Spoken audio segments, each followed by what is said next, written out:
Is Hey Siri not responding on your iPhone? This could be due to incorrect settings, a malfunctioning microphone, or software issues. No need to stress. This guide will show you easy steps to get Hey Siri working again. Let's get started.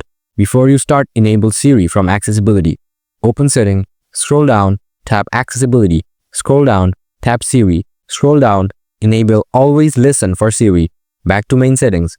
Solution 1. Check Siri Settings. Open Settings, scroll down, and tap Siri. Toggle on Allow Siri when unlocked. If already enabled, toggle it off. Wait a moment, then toggle it back on. Solution 2. Verify internet connection.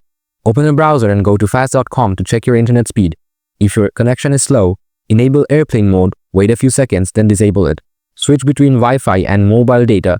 After that, try saying Hey Siri again. Solution 3. Clean the microphone. Inspect the microphones on your iPhone for dust or debris. Use a soft, clean brush or compressed air to remove any blockages. Test the microphone by recording a voice memo or making a call. Solution 4.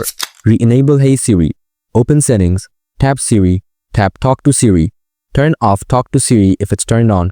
Wait a moment, then tap on Hey Siri. Follow the prompts to retrain Siri to recognize your voice. Solution 5. Check for iOS updates. Open Settings, tap General, then select Software Update. If an update is available, just install it. Now you should be able to fix the Hey Siri issue on your iPhone. If this video helped you out, don't forget to hit that like button. Got any questions? Drop them in the comments and I'll get back to you as soon as I can. Thanks for watching.